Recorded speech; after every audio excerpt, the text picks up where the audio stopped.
José,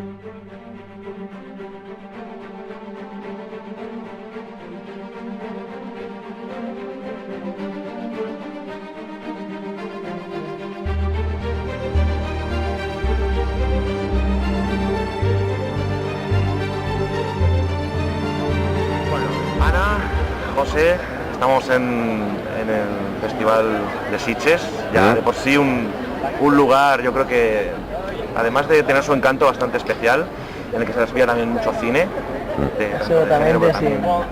Cine al fin y al cabo. Antes de hablar sobre Vulcania, sobre esta película que aquí presentáis, contarnos un poco esta experiencia, no sé si habéis estado alguna vez. No, yo es la primera vez que vengo. Es la primera, bueno, lógicamente tenían perfecta noticia de la existencia del festival y de su prestigio, pero es la primera vez que vengo a Sitges. Sí. La primera vez. Yo es la segunda, ayer se cumplían 5 años de Secuestrados. ¿Secuestrados? Sí, de Miguel Ángel Vivas, que vinimos aquí también a sección oficial y la verdad que fue una experiencia maravillosa, me quedé muy impresionada con todo este despliegue de medios. Porque, está muy bien aquí. Sí, además yo creo que cada año Ángel va consiguiendo que esto vaya extendiéndose y me parece que bueno, que es una fiesta, que es un festival de cine, a mí me parece como actriz me parece maravilloso para venir, o sea, lo escogería entre unos cuantos porque se está muy bien además. Madrid, periodistas, sí, yo creo que todos compartimos. Y encima te asomas al balcón y ves el mar, ¿qué más quieres, no? Sí. Claro. En Chinchón no tenemos eso. No tenemos eso, claro. Bueno, José, Ana, vamos a hablar un poco ya de esta película, de Vulcania, dirigida por José Escaz. Para empezar, ¿cómo llega este guión, estos papeles? Pues a mí me mandaron el guión. Yo estaba en contacto con TCM, con chicos de TCM, porque hicieron un documental sobre mi persona y mi obra para el Festival de Málaga. Y como José ya había trabajado en TCM, me puso a través de estos chicos, de Pedro, me llegó el guión de José y yo lo leí, me pareció interesante, muy interesante este tipo de cine que yo he transitado poco en realidad, ¿no? Donde el thriller, la ciencia ficción y al mismo tiempo el documento social, por así decirlo, humano, están de por medio. Me pareció una apuesta interesante, difícil, y creo que bueno, se ha resuelto muy bien. Pero era una aventura de trabajo muy tentadora en principio, sí. A mí me llegó pues también me mandó el guión por medio además de la oficina mía de representación, que era muy amigo de una de y parece ser que él tenía muchas ganas de trabajar conmigo. Yo no lo conocía, después ya me informé y me pasó un poco también, leí el guión y dije, uy, me pareció, ¿qué tal? Es diferente, es como, por no decir la palabra extraño, era algo como que yo tampoco me habían llegado guiones de esa categoría, así como para... Y necesitaba también un poco que conocer a la persona que lo había hecho y que cómo quería hacerlo y que me contara un poco su punto de vista.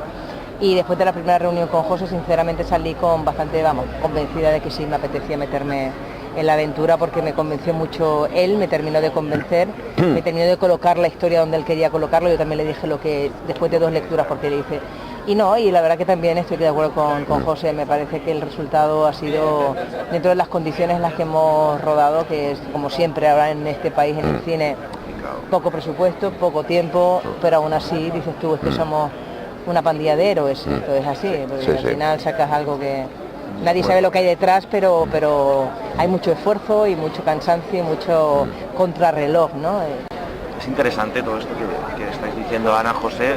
De cabo tenéis ya una carrera tan consolidada en la industria, pero sobre todo esto que decís, que son personajes diferentes, como de alguna manera se escapan de lo convencional, ¿no? Y además yo creo que eso es lo que, quizá ahora me lo contaréis, lo que más os ha podido atraer a la hora de seleccionar este tipo de papel, que por otro lado es como posicionaros, porque en esta película hay como 2 bandos, por así decirlo bien claro, ¿no? Un poco los que pagan más un poco la opresión, ¿no? y los opresores, ¿no? Y vosotros estáis un poco en el bando de estos últimos, pero también con algo más humanos, por ejemplo, que el personaje de Ginés, ¿no? Entonces, yo no sé si eso también a la hora de leer el guión es lo que más os atraía de vuestros personajes.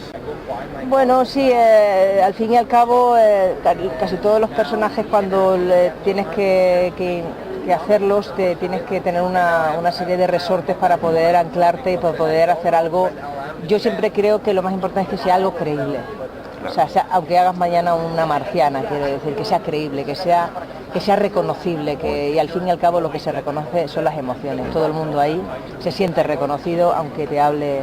Entonces yo siempre parto de buscar las imperfecciones a esa mujer que me toca hacer, buscar las fisuras al fin y al cabo, ¿no? Y entrar por ahí y bueno, y hacer lo que puedas después a la hora de ponerte a trabajar, ¿no? Un poco.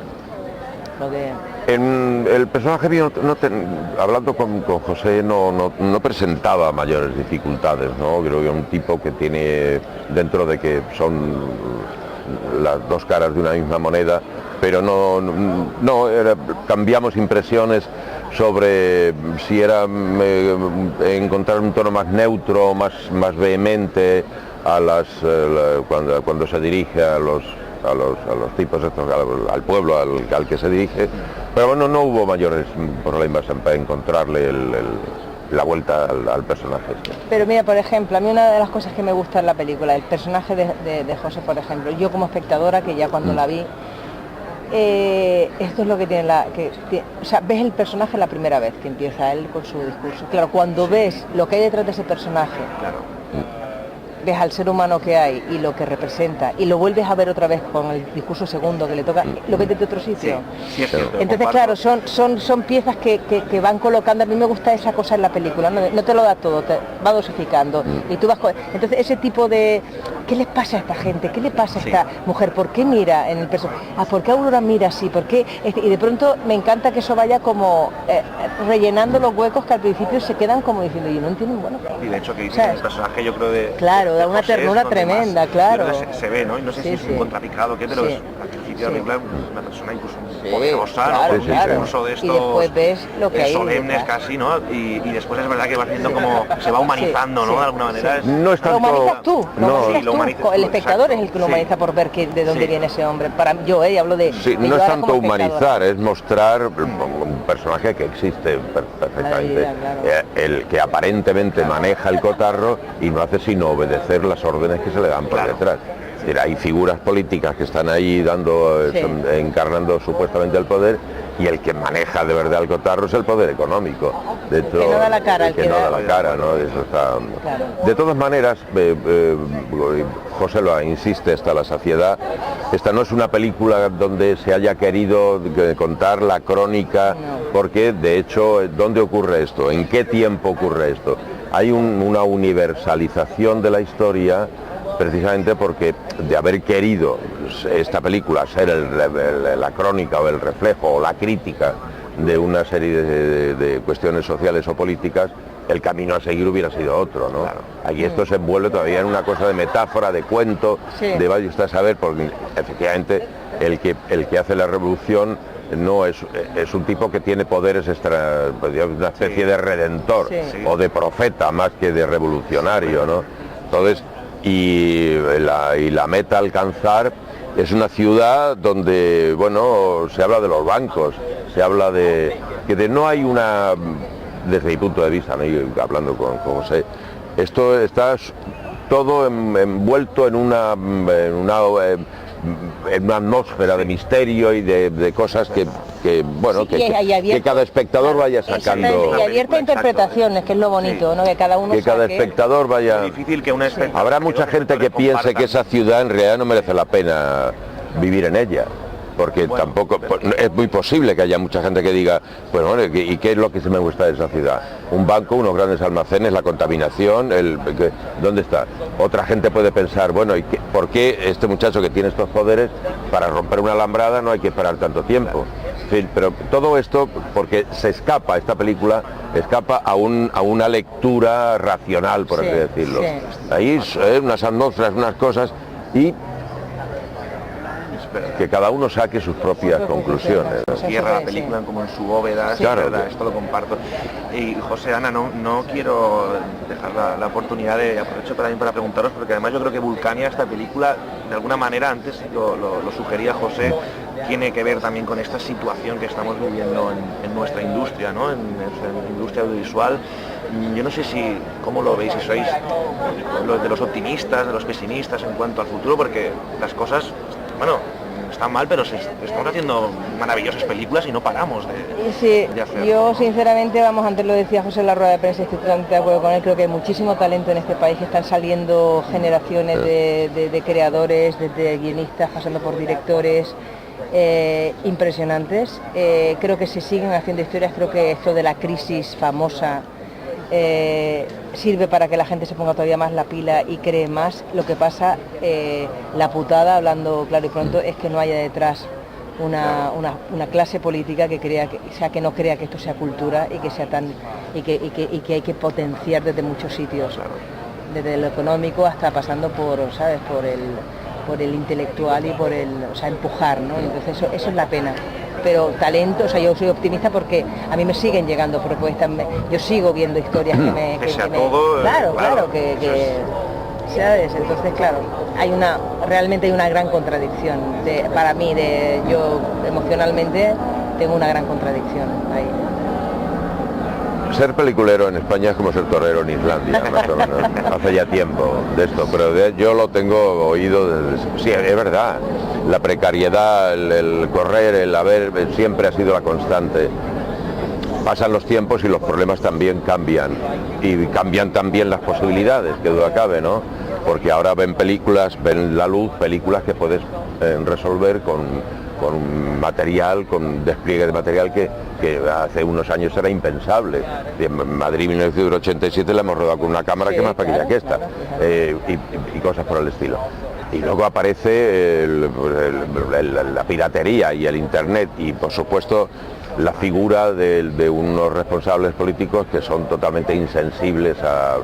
Pero te digo, ya son 60 años los que lleva uno en este negocio, conviviendo permanentemente con la precariedad y con la dificultad y con las prisas y con la angustia, salvo, yo que sé, contadísimas y honrosísimas excepciones. Y sin embargo, hay que saludar, pues digo, llevo ahora, tengo 3 películas por estrenar, saludar el empuje, el coraje, el talento y el amor a esto de la gente que no tira la toalla, y que sí, lo que pasa es que no podemos hacer el canto al miserabilismo, es decir, como el teatro alternativo, que no da ni para merendar, vamos, claro. Que eso no puede ser la solución de ninguna de las maneras, no puede ser la solución el estar permanentemente resignando, a pesar de que, la pasión, que luego las cosechas son formidables, ¿no? Porque además me apuntan en todas las direcciones. La Isla Mínima o El Niño, L'Oreal con Magical Girl, o en fin, tienes para escoger y revolver. O sea que, yo pues eso también esperanzado sobre la base de que, ya, como dicen los castizos, ya tiene uno el culo chamuscado de varias sillas eléctricas. ¿Y qué le vamos a hacer?